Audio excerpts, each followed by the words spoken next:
आज हम बात कर रहे हैं ड्रामा सीरियल जान निसार के आने वाली एपिसोड के बारे में। जैसा कि आप लोग जानते हैं ये ड्रामा बस अपने एंड पे चल रहा है, तो वीडियो देखने से पहले मेरे चैनल को सब्सक्राइब और मेरी वीडियो को लाइक करना ना भूलें। इसके नेक्स्ट एपिसोड के प्रोमो में आप लोगों को देखने को मिलेगा कि दुआ जेल से वापस आ जाती है, वो भी इसलिए क्योंकि उसके माँ बाप उसे वापस ले आते हैं। लेकिन आपको ये भी देखने को मिला है कि नौ शर्मा इस बात पर यकीन नहीं कर रहा कि दुआ ने उसको जहर दी है। यहाँ तक कि वो ये भी बोलता है कि जाकर उसे वापस लेके आओ जेल से। जब उसकी पहली बीवी वहाँ पर खड़ी होती है, वो बोलती है कि आप ऐसा कैसे कर सकते हैं मेरे साथ, मैंने उसे इतनी मुश्किल से जेल भिजवाया है और उसने आपको जहर दिया था, आप खुद के साथ ऐसा कैसे कर सकते हैं, वो आपकी जान लेने वाली थी, फिर भी आप बोल रहे हैं कि उसे वापस लेके आओ। लेकिन वो फिर अब बीवी के सामने बोलता है कि वो मुझे कभी भी जहर नहीं दे सकते। नौ शर्मा को इस बात पर यकीन तो है कि वो उसे जहर नहीं दे सकते, लेकिन इस बात का पता नहीं कि उसे जहर किसने दिया और किसने नहीं। उसके माँ बाप बोलते हैं कि ये तुम क्या बोल रहे हो, उस लड़की ने जो तुम्हारे साथ किया वो क्या नाकाबिले बर्दाश्त था, लेकिन फिर भी तुम उसके साथ ये सब कुछ कर रहे हो। उसके माँ बाप बोलते हैं कि तुम ऐसा नहीं करोगे, उसे जेल की सलाखों के पीछे रहने ही दो, ताकि उसको भी उसकी गलती का एहसास हो कि उसने क्या किया है क्या नहीं। उसने तुम्हारी जान लेने की कोशिश की है, लेकिन वो यहाँ पर भी यही बात करता है कि दुआ मुझे जहर नहीं दे सकती, और वहाँ से सब चले जाते हैं। और नौ शर्मा को भी इस बात पर यकीन है कि वो उसे जहर नहीं देगी। जब वो हॉस्पिटल नौ शर्मा से मिलने आती है, लेकिन कोई उसे मिलने नहीं देता।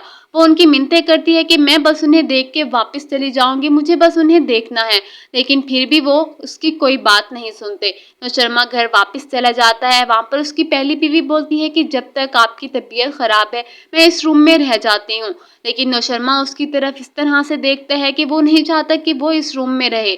उसने कभी वो हक अपनी पहली बीवी को दिया ही नहीं जो उसने दुआ को दिया था। वो बस उसके साथ एक समझौता का ताल्लुक निभा रहा था, वो जो जल्द खत्म कर देना चाहता था इस ताल्लुक को। लेकिन हो सकता है जब ये बात सामने आए कि ये सब कुछ इसका किया धरा है, यहाँ तक कि जहर भी मुझे इसी ने दिया, यहाँ तक कि इसके भाई को भी इसी ने ही मरवाया, हो सकता है तब वो अपने भाई की वजह से और अपने जहर देने वाली इस वाक़ये की वजह से उसे छोड़ दे, उसे तलाक दे दे, क्योंकि वो एक मासूम चेहरा लेकर सबके सामने आती है। लेकिन ये सब कुछ किया उसी ने ही है, लेकिन ये सब डाला दुआ पर गया है। दुआ ने ऐसा कुछ भी नहीं किया, इस बात का तो सब ही जानते हैं, लेकिन ये सच कब सामने आएगा ये अभी नहीं पता। दूसरी जानिब आप लोग देखेंगे फिजा ने अभी तक ही दुआ को माफ़ नहीं किया। वो अभी भी उसे अपना कसूरवार ही ठहरा रही है, क्योंकि ये सब कुछ उसके मियाँ का किया धरा है। वो उसे इस तरह से फंसाता है कि वो अपनी बहन की नज़रों में बुरी बन जाती है। वो जब घर वापस आती है, उसके माँ बाप उसे जब लेके आते हैं, वो बोलती है कि तुम यहाँ क्या करने आई हो, यहाँ से चली जाओ, मैं तुम्हारी शक्ल भी नहीं देखना चाहती। लेकिन वो बेचारी चुपचाप उसकी बातें सुनती रहती है, क्योंकि उसके पास कोई भी सबूत नहीं है अपने आप को बेगुनाह साबित करने का। इसी वजह से वो अभी सबकी बातें बर्दाश्त ही कर रही है। लेकिन जब ये सब कुछ सामने आएगा तो फिजा को भी अपनी की गई गलतियों पे पछताना ही पड़ेगा। हो सकता है कि वो भी अपनी गलती पर पछताए और अपनी बहन से माफ़ी मांगे, क्योंकि दुआ ने उसके साथ ऐसा कुछ भी नहीं किया। उसने ना ही अपनी बहन का कभी बुरा सोचा और ना ही चाहा।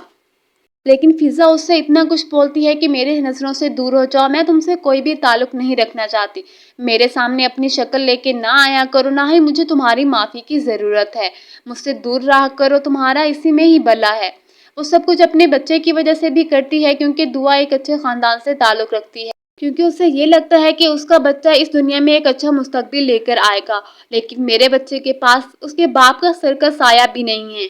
एक हद तक इसी वजह से ही फिजा उससे बदगुमान हो चुकी है, क्योंकि वो अपने बच्चे की वजह से बहुत ज़्यादा परेशान है, क्योंकि वो जानती है कि उसका बच्चे का बाप तक भी नहीं है और दुआ एक अच्छे ख़ानदान से ताल्लुक़ रखती है। अब जब ये बात सामने आएगी कि ये नौ शर्मा का ही बच्चा है, तो वो उसकी अहमियत बहुत ज़्यादा बढ़ जाएगी। लेकिन दुआ बेचारी चुपचाप सब कुछ सुनती और सहती रहती है, क्योंकि उसके पास कोई भी सबूत नहीं है अपने आप को साबित करने के लिए। यहाँ तक कि वो अपनी बहन को भी सफाई देती है कि तुम गलत समझ रही हो, ऐसा कुछ नहीं है, लेकिन उसकी बहन उस पर थोड़ा सा भी यकीन नहीं करती। वो इस तरह से उससे बदगुमान हो चुकी है कि उसकी किसी बात पर भी अब भरोसा नहीं करती। तो देखते हैं नेक्स्ट एपिसोड में क्या होता है क्या नहीं। अपनी फीडबैक देना मुझे ना भूलिएगा। मेरे चैनल को सब्सक्राइब और मेरी वीडियो को लाइक करना भी। आई होप आज की ये वीडियो आपको पसंद आएगी। मेरे चैनल पर मिलती रहेंगी आपको ऐसे ही ड्रामे की इन्फॉर्मेशन। मुझे दीजिए इजाजत। इसी वीडियो के साथ मिलते हैं नेक्स्ट वीडियो में। अल्लाह हाफिज।